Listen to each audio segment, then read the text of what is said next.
Well, hello. It is another year at the Canadian Rheumatology Association annual scientific meeting, also the annual scientific meeting of the Arthritis Health Professionals Association.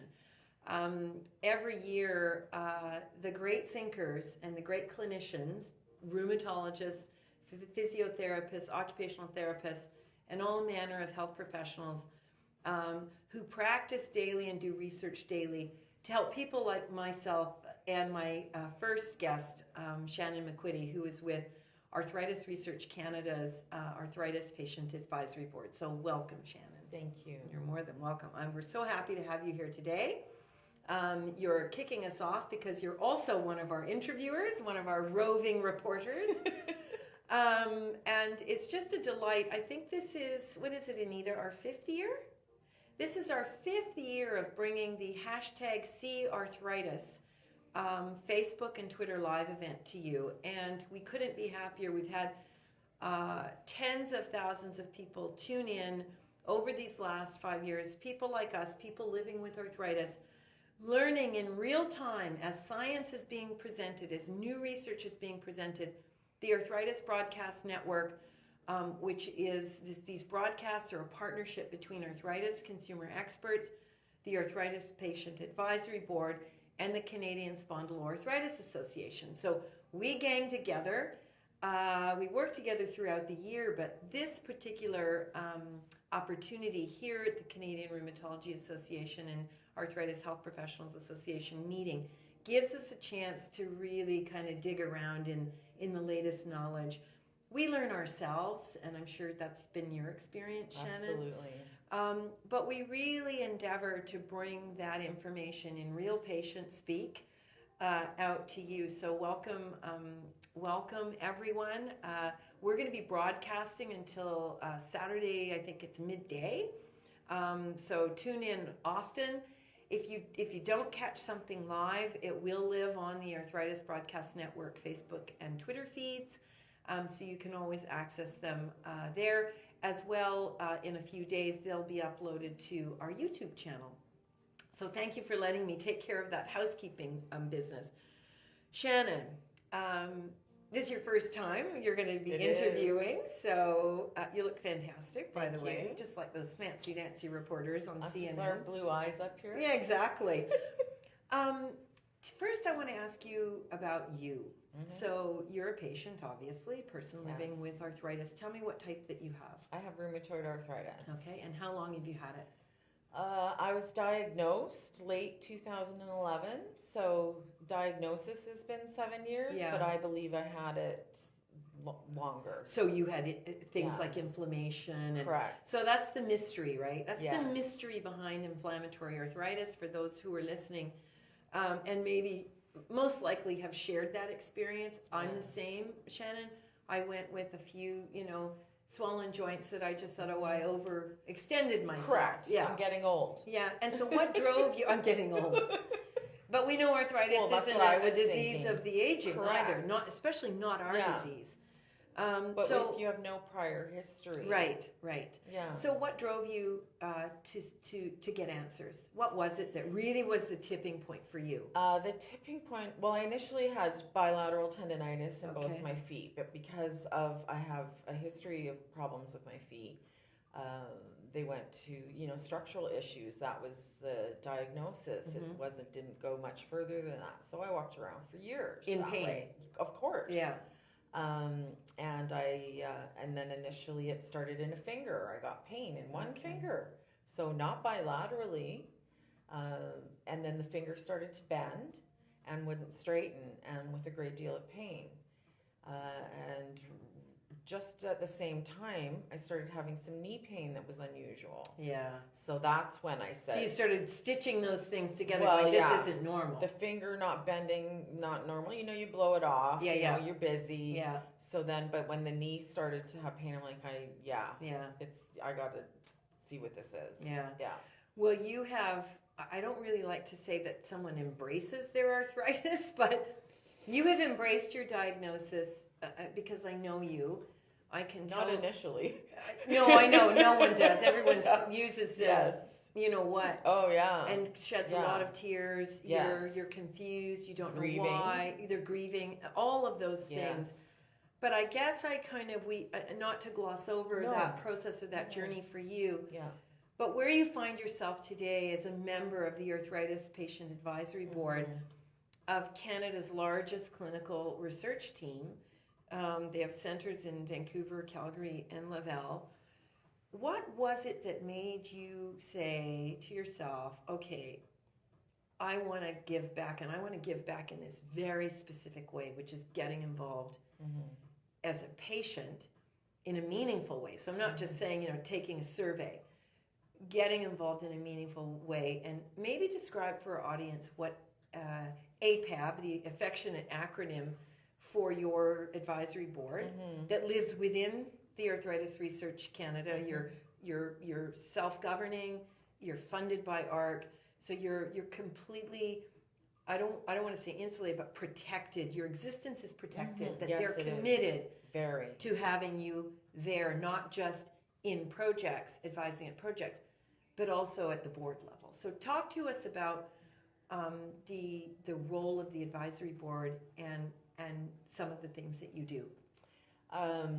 Getting involved initially, I had no idea to the level that I was going to be involved. Did they sort of push you into the deep end a little bit? Very much so. Yeah. I had attended a Reaching Out with Arthritis Research Forum and was so impressed that it was completely put together by patients, and that was how I found out about the Arthritis Patient Advisory Board. And so I put my name forward and actually planned the next one that they had. That was the deep end I got thrown into. Helped plan that. But actually, I think that might have been kind of when I first sort of met you and got to know you. Yeah. You did a great job, by the way. Thank you very much. Yeah. It was, it was a learning process. Yeah.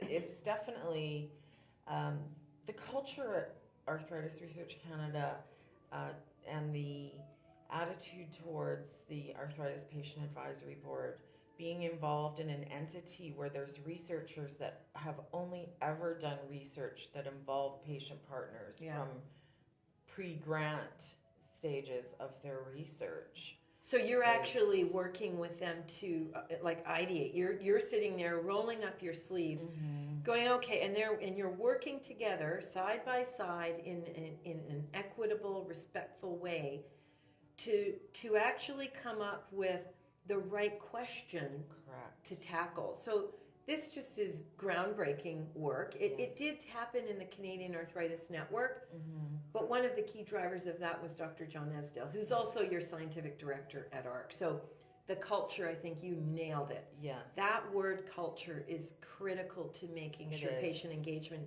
exists, but doesn't just exist, it survives and it thrives.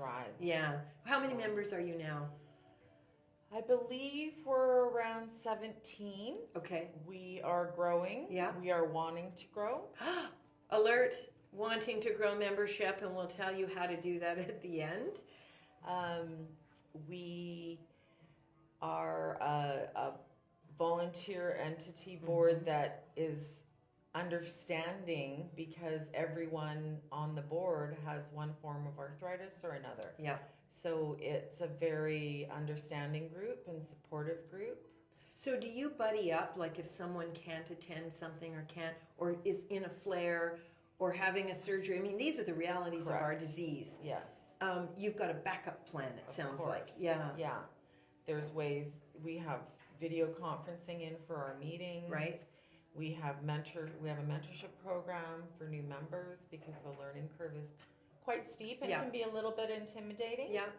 Which it really does come fast, and it's very rewarding because you do get the hang of it. It can, no matter how long it takes, and the researchers are so happy to have you on board, and they embrace you, and they will, sometimes the research will come out of the board in the opposite direction. Yeah. Those research questions, we'll have a researcher come do a presentation to us, and There's been situations where we've flipped the entire project.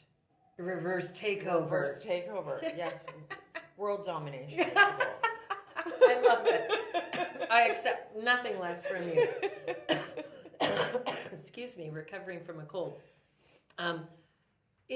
We have a couple minutes left, and I want to see if there's any questions from our audience. But let me ask you this, Shanon.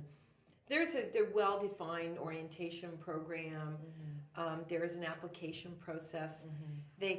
Everyone online here who's watching can go to arthritisresearch.ca. And where do they find you in that site? Under about the first page, it's under our team. Okay, under our about team. us, probably. Okay, Yeah. and then it says in the menu, Arthritis Patient Advisory We are Board. included under the team tab along with the researchers. Okay. Because we are part of the team. Absolutely. So we're not shoved off to the side, even on the website. Yeah. So easy to find. Very. There's an application process, criteria that are readily available there just to see if you might be interested. I'm assuming because you have a center in Laval, you're operating in French as well. Yes, we are. Which is fantastic. Things are completely bilingual there on the website, which is terrific.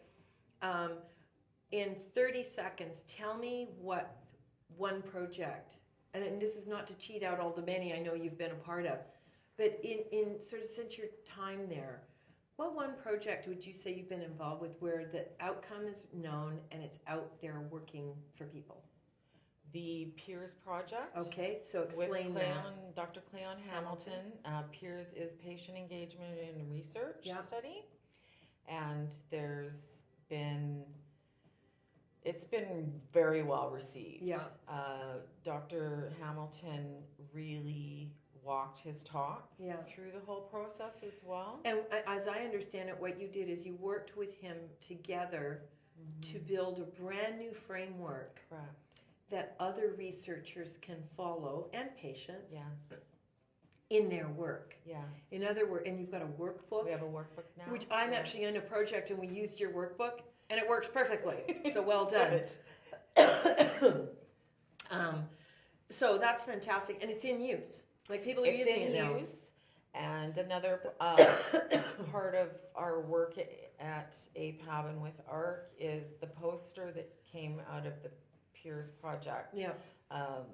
One of our patient partners was presenting the poster at the ACR, the American College of Rheumatology, and so that's another avenue. Excuse me. Yeah. May I have a glass of water, Anita?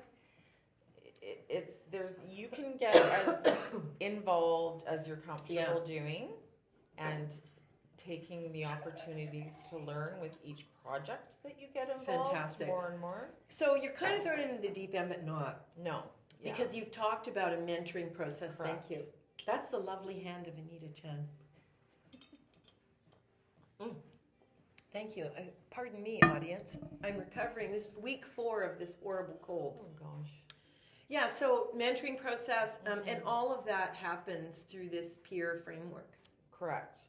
They can find it on the website? Yes. Yeah, okay, so whether you're a researcher or a patient who wants to get engaged in research, you can go to the website that I mentioned before. Anita, do we have any questions from the audience? Yeah, so someone was wondering, is there a limit to how many members you accept, and how many, what's the time requirement from an APAB member? Good questions. We prefer a 2-year commitment, I believe, but we do have a 90-day. We invite a new member to 3 monthly meetings to test drive us. Okay, so you don't have to be afraid of taking on something and then upsetting or letting people down, including yourself, if you don't want to maintain your involvement. It may not be for everybody. Once you get in there, once you get your feet wet and find out, the ins and outs of what we do. Yeah. If it's not a fit either way, then that's, decided, but that's a nice timeline. No harm, no foul. Correct. Yeah, okay, perfect. So that's for those who are interested in test driving. But our numbers, we haven't really decided what we're a final number. What we are, our goal is to have a diverse group. Right. Diverse in age, diverse in disease, Cultural, ethnicity. exactly, Yeah. and skill sets. Yeah. You know, so it's So it's a really considered approach to membership. correct. Yeah. And then we also want to have enough members so that if someone is having surgery or someone's not well or needs help with a task or can't attend or they're traveling. Yeah. You know, some people are retired and so Yeah. they're traveling, so that we have enough membership to do the work that we do, and still allow people to have time for when they're having active disease issues. So this is such an important point to volunteerism, in particularly in inflammatory arthritis. Is, you know, as most of you know out there in the audience, we don't control what happens in our body. We can stick to our meds regimes, exercise, eat healthily, get appropriate amounts of rest, and sometimes our disease still kicks us in the ass. It's just the way it is. So having the depth of membership that you can, so someone can kind of carry the load for a while. You can almost like volunteer job share. It sounds like that opportunity is there for people. So it sounds like a very customized volunteer opportunity, one where you'll learn a lot. I know I've been involved in research a long time, and being involved in research, believe me, people out there, and Shannon, your health improves. Yes. Knowledge is power, and you can translate it into improved health and health care. And knowing what to ask for from your healthcare providers, that, I don't know about you, but you get really powered to do that. The satisfaction of knowing that you're going to be helping other patients in the future is really special. Yeah, very cool. Anita, do we have any other questions? No, we're good. Okay. We've taken up enough of your time. You've been so generous with it. We appreciate it so much, Shannon. I can't wait for you to be in this chair. Maybe I'll get you to interview me. We'll trade stories and experiences. But for now, we just welcome everyone. We ask you to stay tuned because we're going to be meeting next with Dr. Tom Appleton, who is the program chair for this year's Canadian Rheumatology Association and Arthritis Health Professionals Association annual scientific meeting. And the theme of this year's meeting is building bridges, which I think is fantastic. And the CRA and the AHPA, those are the acronyms for the two professional associations that care for people like us. They have been really generous in welcoming us into their home, really, their proceedings. Because they see the value for their own membership to be in front of their patients. But also as a knowledge translation vehicle, it's very, very effective. And we're showing people how you can actually talk with physicians, and they don't bite, most of them. And they're actually really kind, caring professionals. So stay tuned for Dr. Tom Appleton, and thank you again. Thank you. A million thanks.